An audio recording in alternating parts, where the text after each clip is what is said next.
Bismillahirrahmanirrahim. Dear students, Assalamu alaikum. Hoping all is well, everybody is fine. Well, beta, let us start our today's lecture. And you know that we have almost covered all the syllabus. Only last essay from unique notes is left now, and the topic is village life. And we will also cover the remaining exercises of correction from unique notes. So let us have a look on the board to see the quotations of this essay which we are going to read today. तो बेटे आज आपकी जो assignment है उसमें last ऐसे a village life ये शामिल है. इसके कोट्स देखिएगा. Man's heart away from nature becomes hard. Man's heart away from nature becomes hard. कि अगर हम नेचर से दूर रहेंगे, फितरती मनाजिर से दूर रहेंगे तो हमारे दिल क्या हैं वो सख्त पड़ जाएंगे. नेक्स्ट देखिएगा. A village offers a matchless scenic beauty. A village offers a matchless scenic beauty. तो गांव में आपको क्या नज़र आता है? खूबसूरत मनाजिर जो हैं जो कि बेमिसाल होते हैं. इस तरह के मनाजिर आपको दिखाई देते हैं, मिलते हैं. Number 3, life in a village is very calm and peaceful. कि गाँव की ज़िंदगी बड़ी पुरसकून, बड़ी पुरअमन होती है. Next, number 4, the sun shines brightly and the hues of rainbow are enchanting, but in a village. The sun shines brightly कि सूरज पूरी आबोताब के साथ चमकता है. and the hues of rainbow are enchanting और कौसे कज़ा के रंग बड़े दिल फरेब होते हैं. but in a village, लेकिन सिर्फ और सिर्फ एक गाँव में. नेक्स्ट देखिए. In a village the day begins with chirping of the birds. गाँव में जो दिन का आगाज़ है परिंदों की चहचहाहट के साथ होता है. And the musical sound of the morning wind. और सुबह की जो हवा है उसमें एक अपनी ही मौसीकी, अपनी ही धुन, अपना ही सरूर होता है. नेक्स्ट लास्ट वाला देखिएगा. Life in a village may seem tough but it still has unique charms. Life in a village may tough but it still has its unique charms. कि गाँव की ज़िंदगी मुश्किल तो हो सकती है लेकिन इसकी अपनी ही इनफरादियत है, इसकी अपनी ही दिलकशी है. दोबारा देख लीजिएगा. Man's heart away from nature becomes hard. Number 2, a village offers a matchless scenic beauty. Number 3, life in a village is very calm and peaceful. Number 4, the sun shines brightly and the hues of rainbow are enchanting, but in a village. Number 5, it's number 1, 2, 3, 4, 5. Yes, it's number 5. In a village, the day begins with the chirping of the birds and the musical sound of the morning wind. Last, life in a village may seem tough but it still has its unique charms. So beta, let us talk about this essay in detail. So the topic, as you know, is village life. Beta, you know that village life is perfect. Village life is really perfect for those who want to live in harmony with nature, right? We see that the mother nature claims everything in a village. We find lush green fields, meadows, pastures, streams, canals in a village. And we again see that people enjoy not only fresh air, fresh food, they really enjoy fresh fruit, fresh vegetables and pure water, milk, etc. Similarly, we see that people who live in a village, they lead a very peaceful, a very calm life. They are away from the web of problems which are the part of city life. They are away from all sort of hustle and bustle which is again the part of the fast life of cities. Here we see that there is no contamination, there is no pollution, there are no toxic gases which we often see in big cities, right? तो बेटे इसको पढ़ते हैं, आपकी books में देखते हैं इसके बारे में हमें क्या डिटेल, क्या इन्फॉर्मेशन दी गई हैं. Village life एंड द ऐसे स्टार्ट्स विद अ कोट, और कोट आपके पास क्या एक स्टेंजा फॉर्म है, और स्टेंजा में क्या है जी, then contented with my state, contented satisfied, where true pleasure may be seen, let me envoy not the great on a cheerful village green. So one really feel contented, one really feel a sort of composure, calmness while being the part of or while living in a village, and we really enjoy the true peace of mind, the true pleasures. And we shouldn't envoy, we shouldn't think about the facilities, we can discard sometimes the amenities or facilities of life when we see the beauty of nature in villages in abundance, when we see the nature in its full form in a village. जी बेटे इसको देखते हैं. A village is a small town situated in a country area. Usually it consists of few small huts and grey mud built houses. These houses are built all over the area without any order. So how are we going to define a village? So what is a village? Village, we see village is a small town or a particular small area, and which is comprised of some mud made huts and houses, and we see that these houses or human settlements are not in a orderly वे. देखिए बेटे village के बारे में हमें बताया गया है कि ये वो छोटा सा सेटलमेंट होती है, एरिया होती है, रिहाइश गाह होती है लोगों का एक पर्टिकुलर एरिया है, स्मॉल एक लोकेशन होती है जहाँ हाउसेस जो है वो मड मेड होते हैं, लेकिन ये सेटलमेंट्स जो है एक ऑर्डर में नहीं बनी होती हैं. They are not organized, they are not like the organized colonies or human settlements which we often find in big cities. Ji, it is the surrounding greenery that makes a village wonderful. So why a village becomes so fascinating, so captivating, so appealing for us? It is the greenery, it is the lush green fields, these are the lush green fields and the scenic beauty which makes it so. तो वहाँ की जो scenic beauty है, nature है, वो हमें mile करती है गांव को अप्रिशिएट करने के लिए, विलेज लाइफ को अप्रिशिएट करने के लिए हमें ये ब्यूटी जो है मोटिवेट करती है. The tall trees, green fields and the calm of nature add to the beauty of the village. तो हम क्या देखते हैं कि वहाँ पर क्या gradually and generally there is a pond of water in the heart of the village. There may be a canal running at one side of the village. Again we see that there are lush green fields, there are tall trees, and there are brooks of water, and which add and nature in all its form add to its beauty, the beauty of the rural areas. Again we see that we sometimes find a pond in the heart of a village, or sometimes a canal run by one side of the village. बाज़ दफ़ा हम देखते हैं गांव जो होता है उसमें ponds, तालाब मौजूद होते हैं, या फिर गांव के एक तरफ जो है कोई नदी या कोई एक कैनाल, एक नहर जो है वो गुजर रही होती है. जी, नेक्स्ट पैराग्राफ में हम क्या देखते हैं? We learn about that the village is a centre of civilization. Village is the center of our civilization. Nearly 70% of our population live in the villages. Even our cities draw their life from the rural areas, but many of these villages are in the state of utter mean complete neglect, ignorance. Beta, we see that the villages are really or rightly called the center of civilization, and we see that about 70% of people they live in villages, and we the people living in cities, they owe much from the village. They get grains, they get vegetables and fruit all from villages. And similarly we see that despite providing us with all these facilities of life, we see that the people of village, they live in utter neglect. They are ignored. The government doesn't take any proper steps or measures to improve their conditions. People are condemned to ill health and illiteracy. Their living quarters are like stable. Diseases and malnutrition. Malnutrition क्या होता है? Lack of proper nutrition, ग़ज़ाइयत की कमी, lack of proper nutrition are common sights.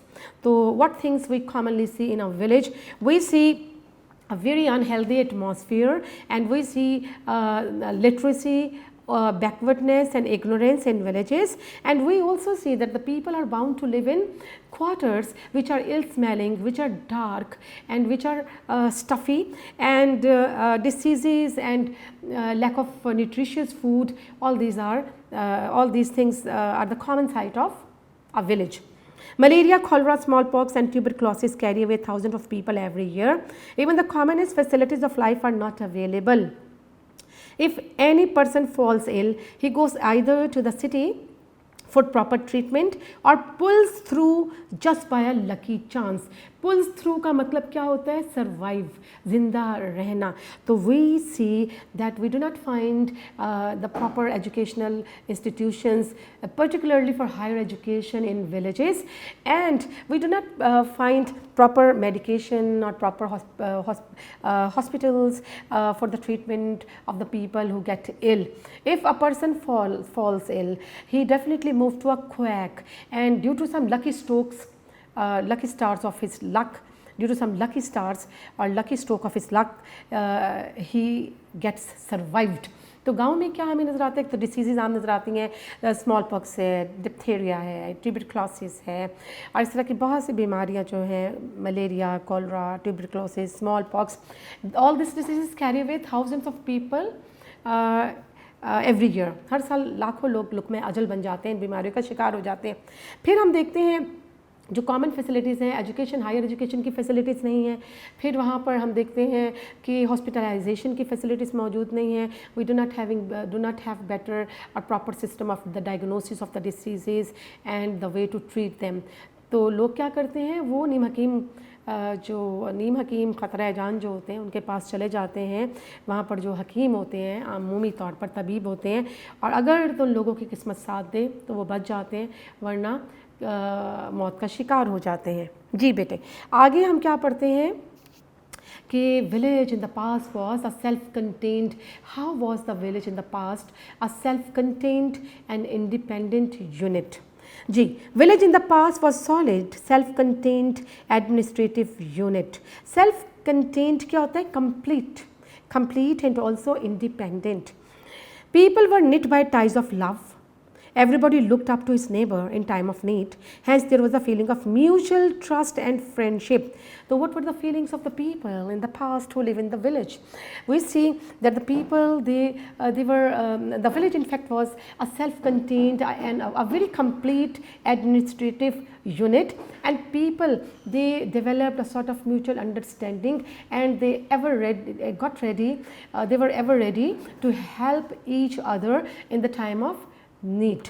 ठीक है, they were very cooperative and they were very caring, and they stood by their neighbors, showing their sincerity in the hour of need. कि लोग जो थे वो पहले क्या थे, उनमें mutual understanding थी, और जो गाँव का माहौल पीसफुल था, बहुत कामनेस थी वहाँ पर, ट्रैंक्विलिटी थी, और everybody looked up to his neighbour in the time of need, कि जब ज़रूरत पड़ती थी तो नेबर्स एक दूसरे की मदद के लिए तैयार रहते थे.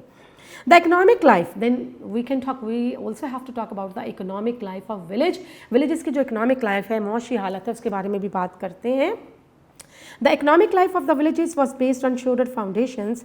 Every person was his own producer and his own consumer. Those who were not directly engaged in agriculture helped the cultivator in other ways. So we see what was the economic condition of the people in the past. The people were their own consumer and their own producer, and you know that those people, those who were not engaged in agriculture directly, they provided different sort of help to the cultivator, कि जो लोग ख़ुद खेती बाड़ी के शोबे से वाबस्ता नहीं थे, वो फार्मर की मुख्तलिफ़ तरीक़ों से किस तरह से मदद करते थे. The oil man pressed oil for him, the mason built his simple house, the potter provided him with the clay potter. Consequently small cottage industry grew up whose production was regulated by the local demands. Thus, every village has its own potter, blacksmith, carpenter and weaver. There is some sort of autonomy. Autonomy क्या होगा? Self rule, self government, self rule, अपनी हुकूमत. तो we again see that the people who were not directly associated with the farming, with agriculture, they provided help to the farmer in different ways. Like an oilman, he pressed oil for the farmer. A mason, what did he do? He built a cottage, a hut for the mud made house for the to facilitate the farmer. Similarly, we see potter provided him with the clay poetry. So in this way, with clay pottery, in this way we say that a small cottage flourished in the villages, and this was enough and this was regulated according to the demands, according to the needs of the people. एक small cottage industry जो है वो इस तरह से हमें नज़र आती है कि वो फ्लरिश हुई गाँव में और लोगों की लोकल डिमांड्स को पूरा करने के लिए, रेगुलेट करने के लिए इस स्मॉल कॉटेज जो है इसमें एक तो एम्प्लॉयमेंट के ज़राए भी मिल गए लोगों को, और यहाँ पर कुछ ऐसी मैन्युफैक्चरिंग भी आ गई सामने जो लोगों के इस्तेमाल की चीज़ें जहाँ पर प्रोड्यूस की जा रही थी और लोगों के लिए ज़िंदगी की सहूलियात जो है उनकी दस्तयाबी को आसान बनाया गया था. जी, इस तरह से हम देखते हैं कि every village was having its own mason, blacksmith, potter and carpenter, etc. So every village was having a sort of a self rule or self government or independence of its own. Next paragraph में आते हैं हम. Now we will talk about the dislocation of family system. We will also talk about the dislocation of the economic life in the village, in the villages. Apart from the dislocation of the economic life, there has been dislocation in the family life too. Poverty forced some of the young men to migrate to big towns in search of employment.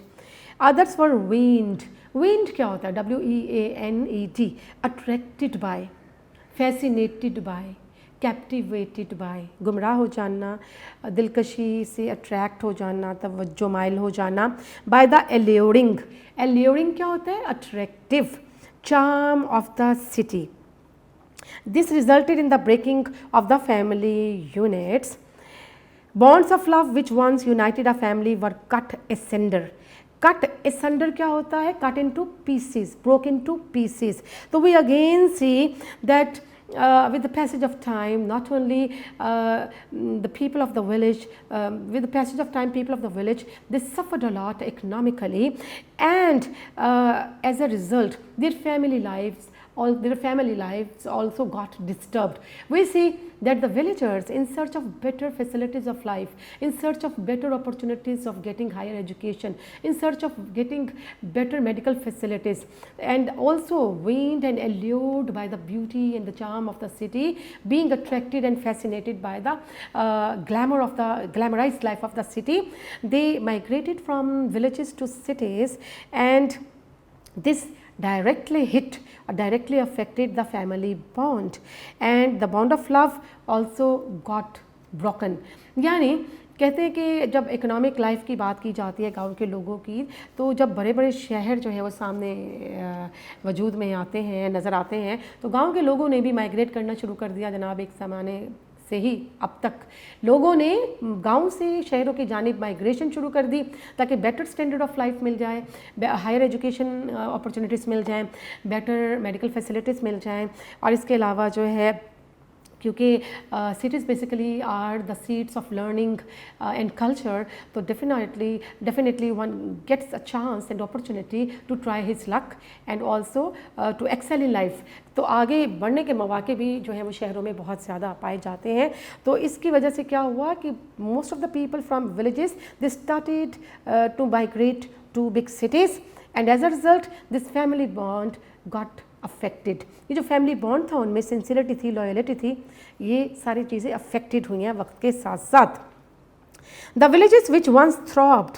Throb का मतलब क्या होता है? Throb का जाता है pulsate, PULSATE, beat यानी धड़कना. With youthful activity have become the hounds. Hounds होगा places of the aged and the inform. Inform होगा weak. There are no longer any festive होगा हैप्पी. ओकेजन क्या होगा? Event which mark the village life in the past. तो हम क्या देखते हैं कि as the people started moving towards cities in search of in search of better facilities and comforts of life, so villages only became the haunts and the places where infirm, weak and aged people lived. And we see that the festive activities which were once the part of village life got scattered at the same time, कि वो तमाम healthy activities जो कि गाँव का पूरा इम्तियाज़ था, खूबसूरती थी, वो भी वक्त के साथ साथ वो बिखर गए, तमाम happy occasion भी. This indeed signifies means MEANS, मानी होना, मफहूम होना, the death of civilization which was strongly rooted in the open and healthy soil of the villagers. So the direct migration of the villagers towards big cities is क्या है? It indicates a sort of death of the civilization, ये which once rooted in the healthy soil, healthy atmosphere of the village, कि village का वो healthy atmosphere और वो civilization जिसने नमो पाई कहाँ से, गाँव से, उसकी death हमें नज़र आती है और वो suspension में नज़र आती है, क्योंकि villagers जो है mostly migrate करना पसंद करते हैं शहरों की जानिब. जी नेक्स्ट पैराग्राफ देखें. Some of our big industries are centred in big cities, others are growing around them. This centralisation of industry in big towns should be discouraged. ठीक है, we also see that some of our industries as well as factories, they are flourishing, they are being established inside the city and in the suburb areas away from the small towns and villages. तो ये क्या है, this centralization of industry should be discouraged. जो factories हैं, जो industries हैं, वो गांव में ही हम इस्टेब्लिश करना चाहेंगे ताकि वहाँ के लोगों को शहरों में आने से रोका जा सके, उनको मुलाजमत भी मिले और उनको स्टैंडर्ड लाइफ मिले, उनको जो स्टैंडर्ड ऑफ लाइफ है वो भी वो हासिल कर सकें. Our textile industry should go to the rural areas from where it draws its raw material. This will engage to the cultivator. Cultivator कौन होता है? Farmer, किसान, who remains unoccupied for the better part of the year. So we see there is a solution, we are having a remedy that the industries, the textile industry should go to village from where it gets the raw material.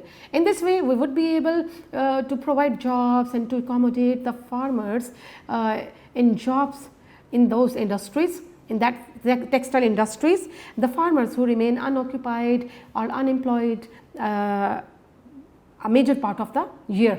यानी अगर फैक्ट्रियाँ और textile मिलें जो है गांव के करीब लगाई जाएंगी, जहाँ से यानी ये टेक्सटाइल मिल्स जो है रॉ मटेरियल कहाँ से लेती है? गांव से लेती है.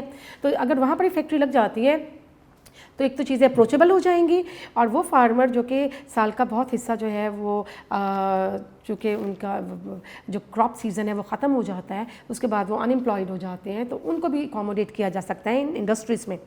Industry will bring in its wake with it modern conveniences, comforts like cinema, telephone, better roads and medical facilities. And villages will no longer be a place of social isolation. Isolation क्या होगा? Separation. If domestic industries are revived and placed on more scientific basis. So if we establish industries and factories on scientific basis in the villages or in small towns, so it will definitely be with the passage of time the people will be having certain amenities of life like cinemas, theaters, schools for higher education, better road facilities, big markets. ठीक है, तो ये तमाम चीज़ें जो हैं अगर industries और फैक्ट्रीज इस्टेब्लिश की जाती हैं गाँव में, तो इनके साथ साथ जो है ये तमाम सहूलियात भी गाँव में खुद ब खुद आ जाएंगी. And it will make life more comfortable and villages will be no longer a place of self or place of isolation. ठीक है, तो ये क्या है कि we have to make an effort to revive the industries and factories on scientific basis.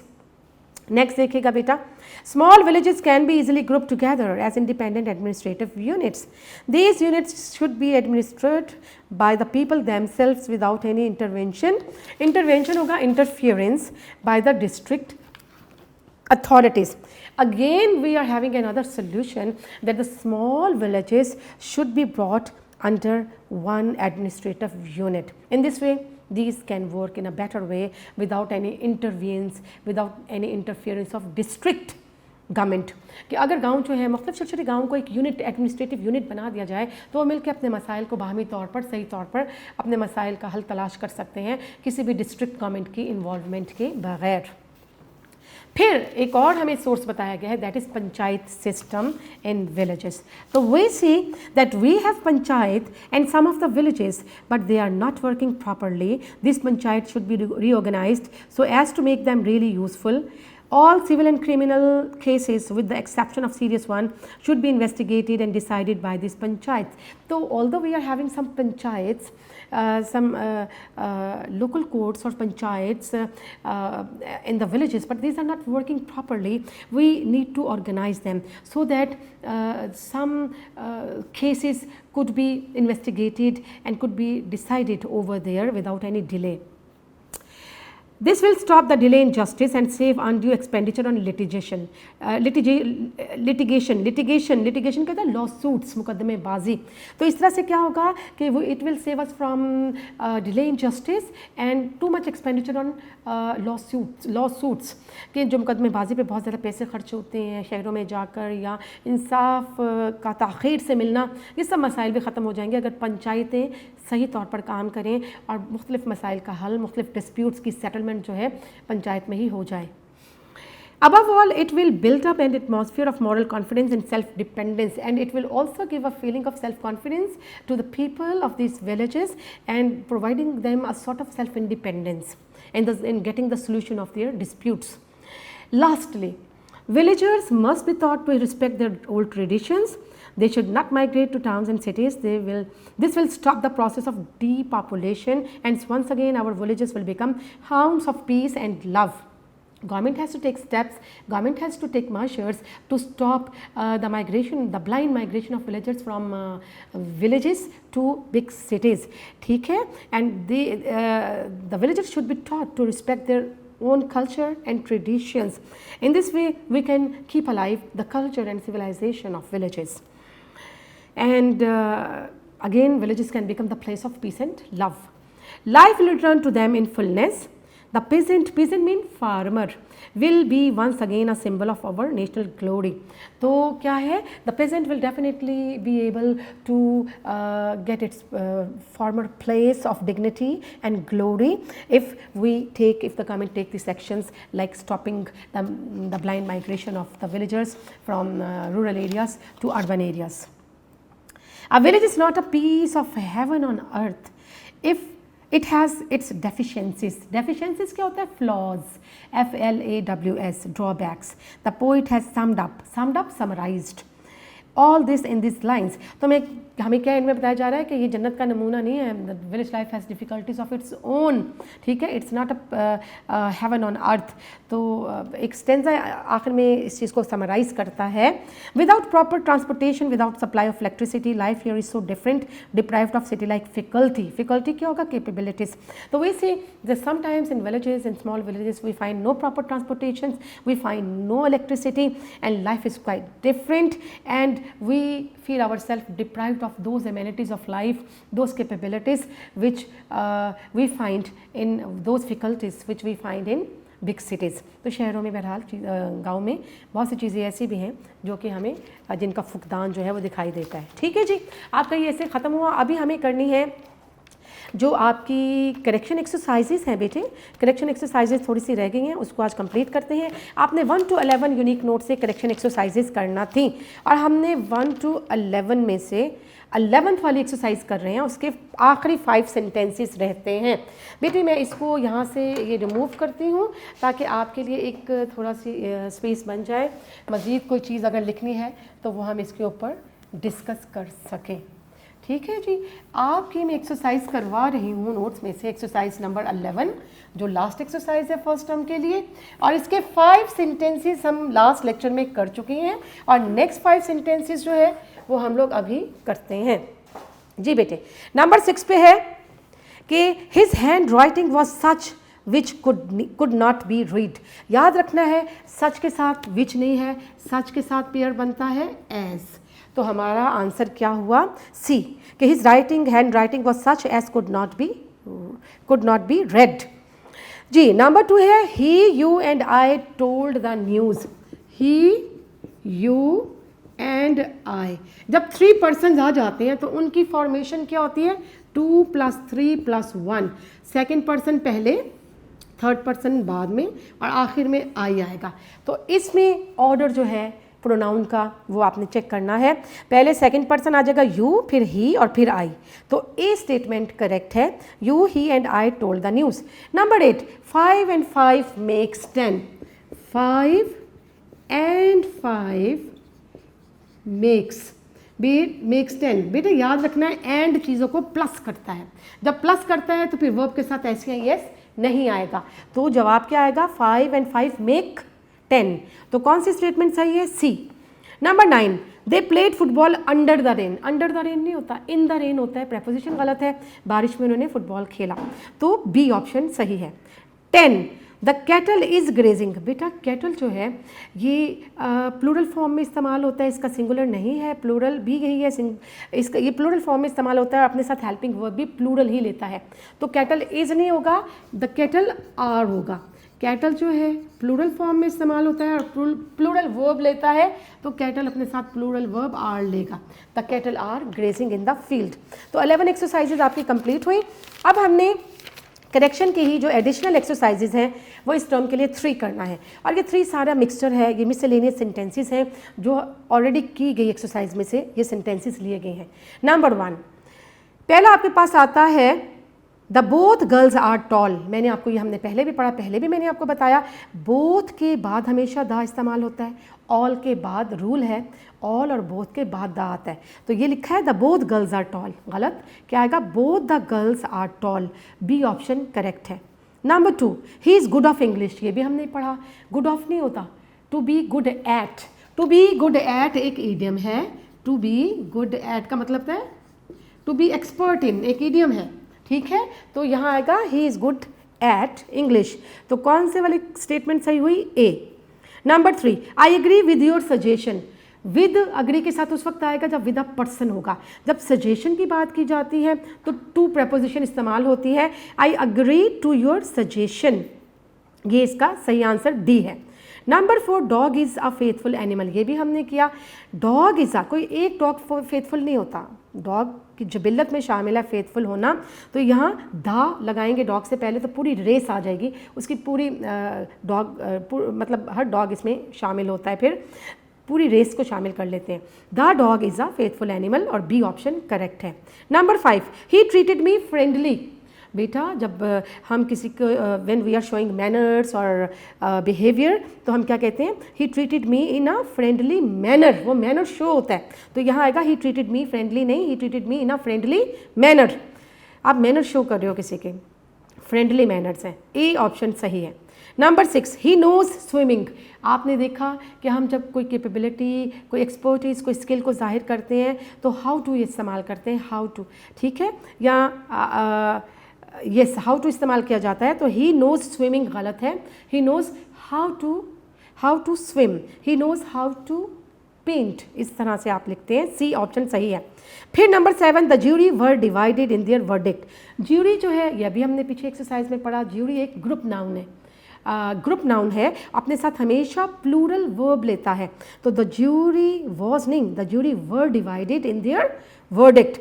तो A option, A statement correct है।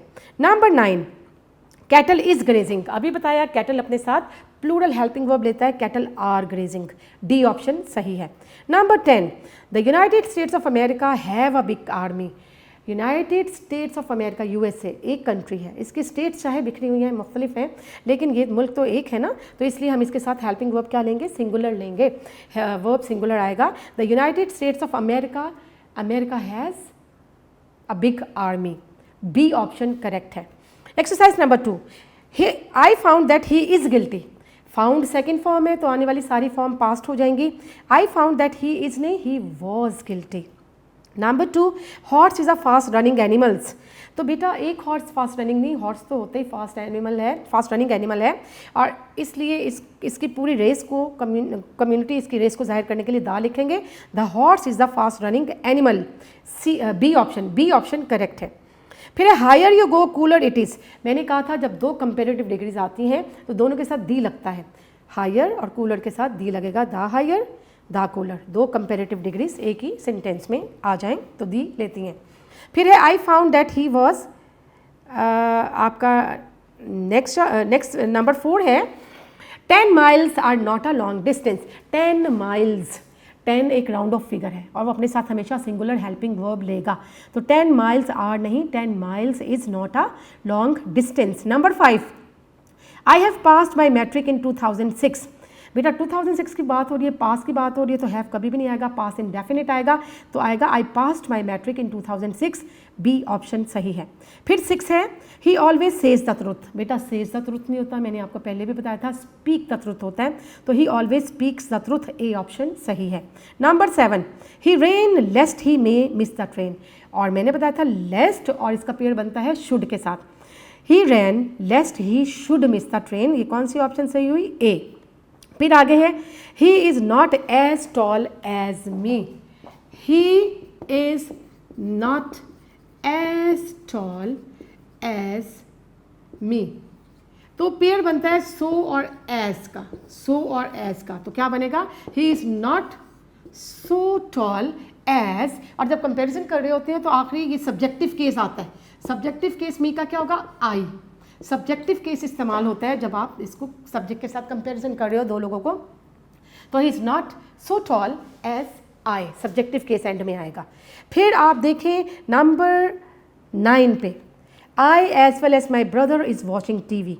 आई as well as my brother is watching TV, इसमें करेक्शन क्या हुई? मैंने बताया था आपको, ये भी एक्सरसाइजेस की हैं। एज वेल एज के साथ जब दो सब्जेक्ट आते हैं, दो सब्जेक्ट क्या हैं? आई और माई ब्रदर, ठीक है, तो जो पहले वाला सब्जेक्ट है हेल्पिंग वर्ब उसके साथ अग्रीमेंट में होता है, ठीक है। सब्जेक्ट वर्ब एग्रीमेंट की बात करें तो एज वेल एज के साथ दो सब्जेक्ट आते हैं, तो पहले वाले सब्जेक्ट के साथ हेल्पिंग वर्ब आता है, तो आई के साथ हेल्पिंग वर्ब लगेगा एम, तो यहाँ पर इज़ गलत है कि I as well as my brother am watching TV. C option correct है। बेटे आपका लास्ट वाला है although he was old yet he can run fast. Although he was old yet he can run fast, was है past, एक clause past है, तो दूसरी कैन नहीं रह सकती, वो कुड हो जाएगा, और येट की ज़रूरत नहीं है, कॉमा के साथ कंजक्ट हो जाएंगी क्लॉजेस कि although he was old comma he could run fast, he could run fast. D option correct है। जी बेटे तीसरी एक लास्ट एक्सरसाइज करनी है, फिर आपका सिलेबस कंप्लीट है। Number 1, I like such boys who speak the truth. मैंने बताया था सच के साथ पेयर किसका बनता है? एज का, ठीक है, सच एज सामने भी लिखा हुआ है, तो I like such boys as speak the truth. D option correct है। It is I who is to blame. It is I who is to blame. It is I who is to blame. यहाँ कोई comparison नहीं हो रहा, यहाँ कोई as well as के साथ सब्जेक्ट नहीं हो रहे कि पहले के साथ हेल्पिंग वर्ब आएगा। आपको जो इमीडिएट सब्जेक्ट है, इमीडिएट प्रोनाउन है, उसके साथ फॉलो होता है हमेशा आने वाला हेल्पिंग वर्ब। तो it is I who am to blame, तो कौन सी वाली ऑप्शन इसमें सही हुई? बी। आगे देखें, scarcely had I reached home as it began to rain. मैंने बताया था स्कार्सली के साथ पेयर बनता है व्हेन, WHEN, स्कार्सली और व्हेन का पेयर है, तो क्या बनेगा? Scarcely had I reached home when it began to rain. Last वाली ऑप्शन डी स्टेटमेंट सही है। Number 4, I bought a watch from the shop which was very expensive. जी बेटे ये थोड़ा लिख के आपको बताना पड़ेगा, बस 2-3 आपके सेंटेंसेस और करने वाले हैं, फिर ये काम आपका ख़त्म हो जाएगा। तो क्या है बेटा, देखो ये विच के साथ शुरू हो रही है क्लॉज, और विच क्लॉज कौन सी है? रिलेटिव प्रोनाउन है विच, तो ये एडजेक्टिव क्लॉज है, और ये दरमियान में आती है मेन क्लॉज के। तो आई bought a watch from the shop, main sentence क्या है? आई बॉट अ वॉच, ठीक है, फ्रॉम द शॉप, ये आपका मेन सेंटेंस है। और विच क्लॉज जो है वो हमेशा रिलेटिव प्रोनाउन के साथ शुरू हो रही है, दरमियान में आएगी। एडजेक्टिव क्लॉज है वो यहाँ एडजस्ट होगी, विच was very expensive. I bought ये इसमें आंसर देखते हैं, आई bought a watch which was very expensive from the shop. तो यहाँ पर सी ऑप्शन जवाब होगा।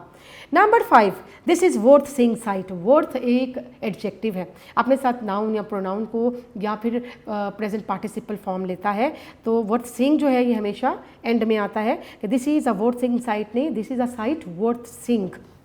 फिर देखें, he said that he is ill. अगर सेड लिखा है तो आने वाले वर्ब जो है वो भी पास्ट हो जाएंगे। He said that he is ill नहीं, ही वॉज इल, ये पीछे पढ़ा है हमने, सी ऑप्शन आंसर है। Number 7, the train arrived in Lahore. Arrived in पहुंचना होता है, लेकिन वो अराइव्ड इन नहीं है, क्या है, अराइव्ड एट, फ्रेजल वर्ब है। He the train arrived at Lahore, preposition की गलती, बी ऑप्शन करेक्ट है, बी ऑप्शन करेक्ट है। द मर्डरर हैंग्ड येस्टरडे, ये देख लीजिएगा, द मर्डरर हैंग्ड येस्टरडे। बेटा ये पास्ट इंडेफिनिट है और उसका पैसिव वॉइस है। पैसिव वॉइस में क्या आता है, पैसिव वॉइस में वॉज वर्ड आता है, वॉज वर्ड आता है। तो ये आएगा, येस्टरडे कह रहे हैं मैं पास्ट इंडेफिनिट हूँ, लेकिन इसकी उन्होंने लिखी है एक्टिव वॉइस लिखा है, एक्टिव वॉइस नहीं है क्योंकि इसमें सब्जेक्ट मिसिंग है। The murderer was hanged yesterday, और कौन सी ऑप्शन सही हुई, ए ऑप्शन। फिर है I he and you are friend.